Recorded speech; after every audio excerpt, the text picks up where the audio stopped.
Hi everybody, Tammy here. Welcome to my channel. I have Asha Elvira with me today, and she's modeling some super cute little crochet items I made. That dress, the hat, that little scarf that's hanging off her arm. This video is one of a series that I plan to do to help you learn how to crochet for your dolls.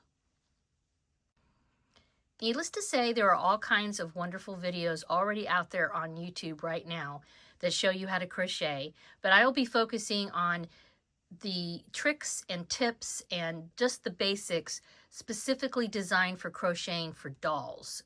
So let's talk briefly about yarn. I'll try to keep it as simple as possible. You could probably watch a video that's 2 hours long that's going to talk about yarn, but we want to get you going here. I just wanted to give you a visual representation of what you might see in a yarn shop or in a craft store if you were to buy yarn, or online, of course, too. If you're going to go to some place like Walmart or Michael's or any regular craft shop, then you're probably going to see yarn that looks like this. It's called a skein. It'll be wrapped up similar to this. It's got a label on it. The label has helpful information like what the yarn's made of, how many yards it is, what's the size, what's the thickness. It comes in all different weights. So again, that's like going down a rabbit hole, but if you wanted to find out all the different weight of yarn that is available, I would suggest Googling something like table yarn weight, and you will get a table. I've seen that on Google, different places have it. This also tells me that if I wanted to crochet with this yarn, it suggests I use a 4mm hook, okay, which is called a size G or 6 in US terminology. And yes, that means US terminology. That means there's other terminology based on where you live, and there is a difference between US and UK terminology. I will be using US terminology because I live in the US. So anyway, this is very helpful information. This thickness is not too bad for doll stuff. I wouldn't use anything thicker than this for most items for a doll. The thinner the better, obviously. You also might find something like this, especially if you go into a yarn shop. This is some fancy alpaca that I have. It tells me here that it's 100% undyed baby alpaca. It also has, similar information like the other label does. It tells me how many ounces and what the weight is. It also tells me how many stitches, if I wanted, like the gauge suggestion here. The difference between this and this, you can see how it's like wrapped and twisted. I'm not going to unwrap it because then I have to wrap it back. But this is not ready to go. I have to take this off, unwrap it, and either hand wind it or put it on a machine that I spin it together so that it would look something like this. This is called a cake. Okay? This is a cake of yarn. This at one time looked like this. So if you go to a fancy yarn shop, this is typically, most of the yarn's going to look like this. And big tip, even though it can take some time, definitely I recommend asking them to cake it up for you before you leave, because if you don't have that machine at home, then that's kind of a pain to do it by hand, and it's also quite time consuming. Sometimes they'll say, oh, if you're not going to use it right away, we suggest, you don't do that because then it's going to stretch the yarn out. Yeah, well, I don't know. I don't know about that. I just know this can take a lot of effort. So if you're new, though, if you're just starting out, I would say go to a regular craft store or Walmart and buy something that looks similar to this on the thinner side. A lot of baby yarn actually is pretty inexpensive, and it's a good size. In fact, this little hat, which is similar to what she's wearing, Asha is wearing, okay, I used it's called baby yarn, okay, and it's a little bit thinner. Sometimes it's considered sport weight yarn, but it's a little bit on the thinner side, and it works pretty well for things like doll hats. So again, if you're starting out, I would say try to get something that's on the thinner side for making a hat or something simple like that. This, you can see, is even thinner, okay? I've even done a little bit of crocheting with this, I don't know if you can see that. This also was bought, it's a fancy yarn that I bought. I think it's Malabrigo, yeah. This is 100% superwash wool, okay? It's, you know, made in Peru, like it says here. And yeah, it also is on the thinner side. According to this label, they say it's a US 1 to 2 as far as thickness goes.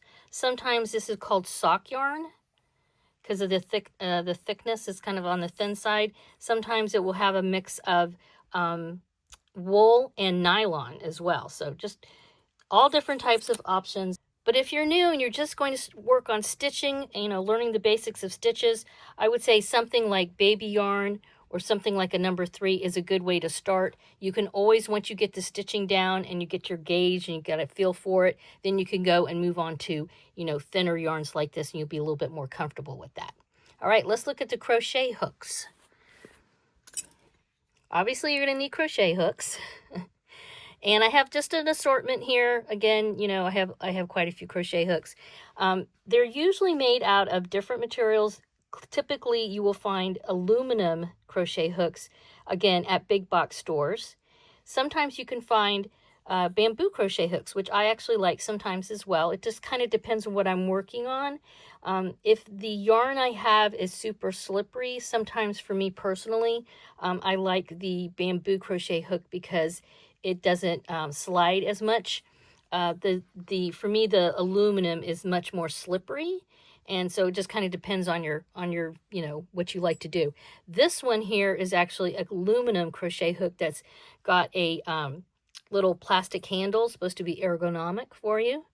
All right.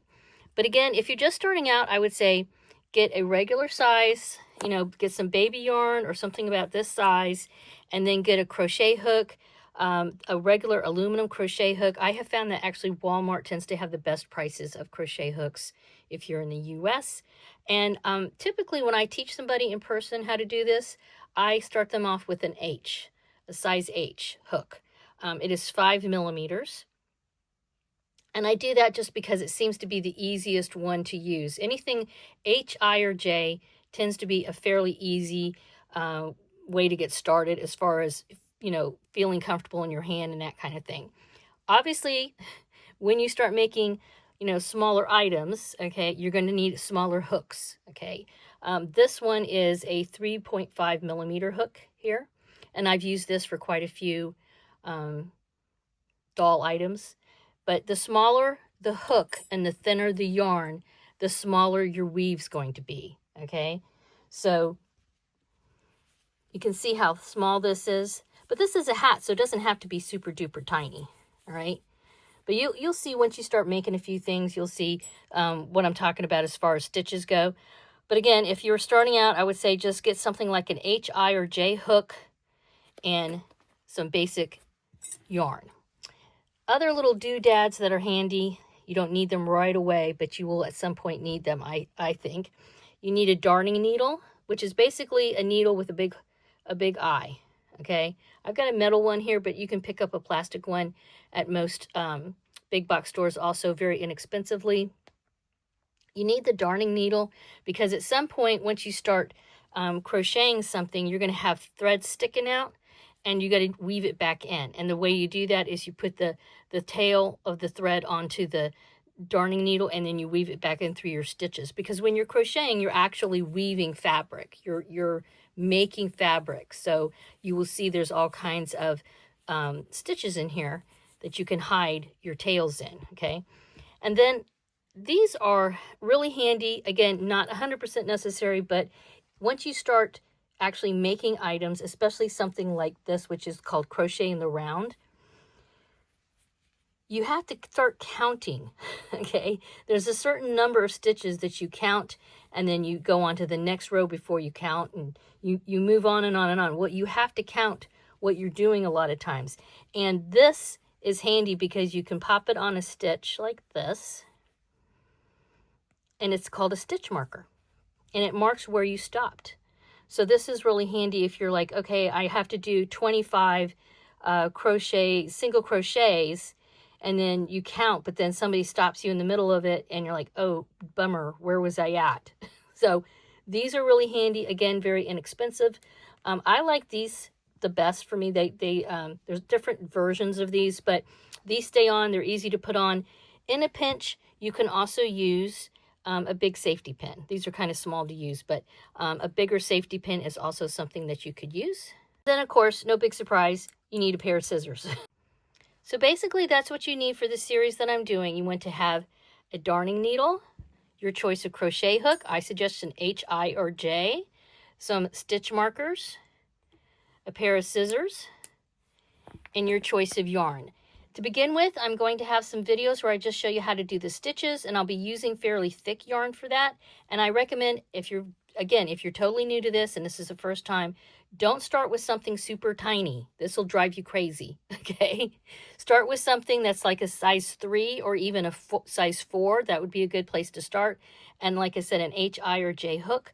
We can always work our way down, but definitely you want something manageable when you're starting out, because you're just trying to learn the stitches before you move on to actually make anything substantial. And if you're trying to use a really tiny hook and a really tiny thread to crochet for the first time, you're asking for trouble.